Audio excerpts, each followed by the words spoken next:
Dear friend, स्वागत है आपके अपने चैनल मार्केट डोना में। आज हम कैसे आईपीओ को डिस्कशन करने जा रहे हैं जो 2025 का सबसे बड़ा आईपीओ होने वाला है। जी हाँ, उसका नाम है टाटा कैपिटल। हम लोग को पता है टाटा का नाम भरोसे की पहचान। तो क्या हमें टाटा के नाम पे इस आईपीओ में अप्लाई करना चाहिए या नहीं करना चाहिए? जब आप हमारी वीडियो पूरी सुनेंगे तो आप अपना डिसीजन लेने में समर्थ होंगे कि हमें इस आईपीओ में अप्लाई करना है या नहीं करना है। दोस्तों, बस आप लोगों से एक रिक्वेस्ट है कि आप वीडियो पूरा नहीं देखते, ठीक है ना। आप थोड़ा सा वीडियो देख के आगे चले जाते हैं, पॉज कर देते हैं। आप जब तक आप पूरा वीडियो नहीं देखेंगे तब तक आप डिसाइड नहीं कर पाएंगे कि इस आईपीओ में अप्लाई करना है कि अप्लाई नहीं करना है। तो दोस्तों, अपना वीडियो चालू करते हैं। इस वीडियो में हम जानेंगे कि इसका बिजनेस मॉडल क्या है, इसको लाने की जरूरत क्यों पड़ी, इसके नंबर ऑफ फाइनेंशियल क्या है और इसकी वैल्यूएशन और अनमार्केट वैल्यू का प्राइस क्या चल रहा है। ये दोस्तों बहुत क्रिटिकल होने वाला है, क्योंकि अनलिस्टेड मार्केट प्राइस दूसरा चलता है और लिस्टेड प्राइस दूसरे में होती है। स्ट्रेंथ क्या है और रिस्क क्या है, और फाइनली हम अपना डिसीजन जानेंगे कि हमें इन्वेस्टमेंट करनी है या इन्वेस्टमेंट नहीं करनी है। दोस्तों, जैसे कि हम लोग को पता है कि एक एनबीएफसी कैटेगरी में ये लिस्टेड होने वाली है, और ये जैसे हम लोग को और हम जानते हैं कि एनबीएफसी सभी कैटेगरी में लोन देती है। और इसका जो बेस बिजनेस मॉडल क्या है कि रिटेल लोन देती है, पर्सनल लोन देती है, कार लोन देती है, कंज्यूमर ड्यूरेबल लोन देती है, हाउसिंग फाइनेंस करती है, कॉमर्शियल फाइनेंस करती है, वेल्थ मैनेजमेंट एडवाइजरी सर्विस देती है। और 2007 में इसकी फाउंडेशन हुई थी और जिसका जो AUM है 2.3 लाख करोड़ का हो चुका है। देख रहे हैं, जैसे हम लोग को पता है कि एनबीएफसी में है तो इसकी तुलना किससे होगी? बजाज फाइनेंस से। इसकी तुलना किससे होगी? जियो फाइनेंशियल से। इसकी तुलना किससे होगी? एचडीबी फाइनेंशियल से। जितनी भी अपर कैटेगरी की जो एनबीएफसी हैं उसकी तुलना इससे होगी। तो आगे हम लोग को जानना पड़ेगा इसको लाने की जरूरत इसे पड़ी क्यों। क्या ये किसी का लोन चुका रहा है या किसी कहीं और पर्सनल यूज में यूज तो नहीं कर रहे हैं इसके प्रमोटर, या क्योंकि या कोई रेगुलेटरी रिक्वायरमेंट है। 2022 में आरबीआई की गाइडलाइन रिवाइज हुई थी जिसमें इसको अपर लेयर एनबीएफसी में डाला गया था और इसको टाइम दिया गया था 2025 का। लेकिन कुछ डॉक्यूमेंटेशन डिले होने के कारण इसका टाइम बढ़ा दिया गया और उसको अक्टूबर 2025 तक अपना आईपीओ लाना है। अभी डेट फिक्स नहीं हुई है, ठीक है ना दोस्तों। इसका मतलब क्या डिसाइड हुआ कि इसको खाली पर्सनल यूज के लिए प्रमोटर आईपीओ नहीं ला रहे, एक रेगुलेटरी रिक्वायरमेंट के कारण ये रूल ला रहे हैं, रेगुलेटरी कंप्लायंस के लिए ये आईपीओ ला रहे हैं। उसके बाद हमें पता होना चाहिए आईपीओ का साइज क्या होगा, प्रमोटर की होल्डिंग क्या होगी और ये कहाँ का इन्वेस्टमेंट करेंगे। चलिए जानते हैं। जो आईपीओ का साइज जो है 17,000 से 17,500 करोड़ का होने वाला है। उसकी जो वैल्यूएशन है जो है भी $18 बिलियन की, जो कहाँ से राइज हुई है? $11 बिलियन से। सिग्निफिकेंट वैल्यूएशन जंप हुई है। शेयर स्ट्रक्चर क्या होगा? फ्रेश इशू होंगे 21 करोड़ शेयर, ओवरफेस होगा 26.58 करोड़ शेयर, टोटल शेयर होंगे 47.58 करोड़ शेयर।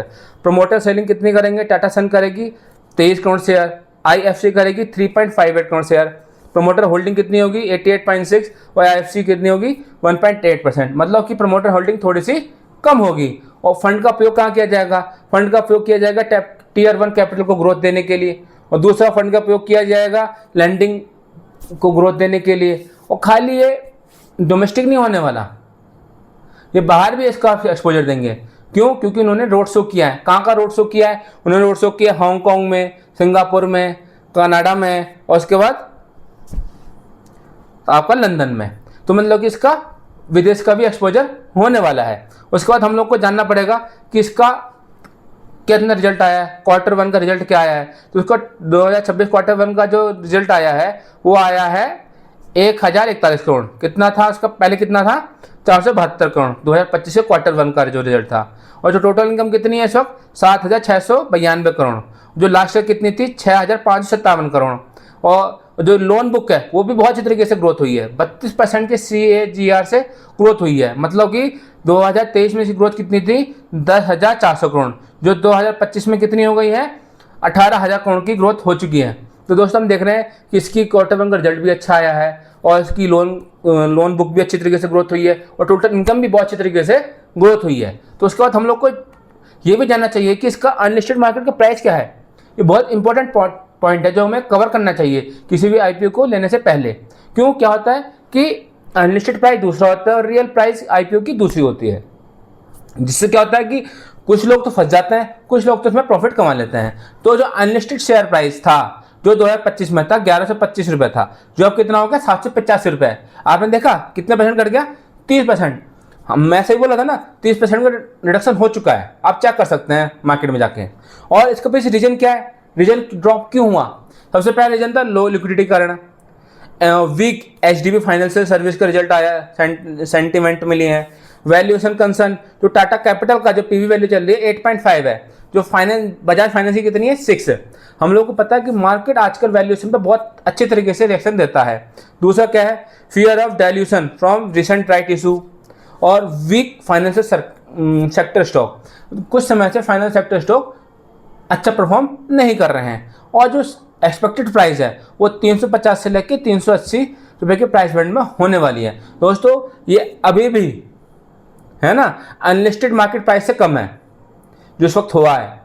तो अब जो समय बताएगा कि अनलिस्टेड प्राइस से ऊपर होगा, अनलिस्टेड प्राइस से नीचे होगा, लेकिन हमें इस प्राइस को अपने माइंड में कंसर्न कीप करना पड़ेगा। उसके बाद हम ये जानेंगे कि इसकी स्ट्रेंथ क्या है, हमें क्यों अप्लाई करना चाहिए। सबसे पहले टाटा ब्रांड का टेस्ट है, डाइवर्सिफाइड पोर्टफोलियो है, प्रॉफिट ग्रोथ अच्छा है, ग्रीन फाइनेंस में भी देनी है। तो ग्रीन फाइनेंस हम सबको पता है कि फ्यूचर है, फ्यूचर में तो इन्वेस्ट कर ही रही है कंपनी और ग्लोबल इन्वेस्टर को भी ये अट्रैक्ट कर रही है। क्यों उसने रोड शो किया था, रोड शो कहाँ का किया था उसने, हांगकांग में किया था, सिंगापुर में किया था, न्यूयॉर्क में किया था और लंदन में किया था। जब फॉरेन का भी एक्सपोजर मिलेगा तो अच्छी ग्रोथ होगी लोन में, और इस सबसे इसने ग्रोथ दिखाई है। अब अच्छी बातें सारी हो गई, इसकी नेगेटिव बातें क्या है, इसके पीछे रिस्क क्या है। सबसे बड़ा रिस्क इसका valuation risk, unlisted share price drop हो चुका है 30% है। पीआर कंपैरिजन करना पड़ेगा दोस्तों, आगे मैं इसका कंपेयर करूंगा बजाज फाइनेंस से, जियो फाइनेंशियल से, जब इसका प्राइस फिक्स हो जाएगा, जब इसकी आईपीओ आने वाली डिटेल आने वाली होगी, मैं डिटेल इसका कंपैरिजन करूंगा। उसके बाद इंटरेस्ट रेट रिस्क हो जाएगा, क्योंकि एनबीएफसी डिपेंडेंट कितना होता है, ऑन बोरिंग कॉस्ट पे डिपेंड होता है, और एसेट क्वालिटी रिस्क में अग्रेसिव लैंडिंग कर रही है तो एनपीए बढ़ सकता है। ठीक है दोस्तों, उसके बाद जो नए यूजर हैं, जो नए वो हैं, जो इन्वेस्टर है, जो इन्वेस्ट करने की सोच रहे हैं, तो उसको सबसे पहले डीआरएचपी पढ़नी पड़ेगी और उसको कंपेयर करना पड़ेगा पीयर शेयर से। कौन कौन पीयर शेयर हैं आपका, जियो फाइनेंशियल, बजाज फाइनेंस और एचडीबी फाइनेंस, और उसकी प्राइस वैल्यू चेक करनी पड़ेगी, उसकी एवोल्यूशन चेक करनी पड़ेगी, और उसको सारे पैरामीटर चेक करने पड़ेंगे अप्लाई करने से पहले। दोस्तों हो गया ना क्लियर, आपका डाउट क्लियर? मैं डिटेल में आपको सारी वीडियो में बता दिया है कि क्या क्या हमें चेक करना पड़ेगा। हमने इसका ये बताया कि इसका ये आईपी क्यों ला रहा है, हमने इसकी अनलिस्टेड मार्केट के प्राइस बता दिए हैं, हमने उसकी स्ट्रेंथ बता दिए, हमने सारे पैरामीटर इसमें कवर कर दिए हैं। दोस्तों हमारी वीडियो अगर आपको अच्छी लगे तो उसको शेयर कीजिएगा, कमेंट दीजिएगा, क्योंकि दोस्तों बहुत टाइम लगता है बहुत डाटा कलेक्शन करने में। दोस्तों ऐसे प्यार में देते रहिए और इस वीडियो को खूब जगह शेयर कीजिए और वीडियो पूरी देखिए। आपका दिन शुभ हो, जय हिंद, वंदे भारत।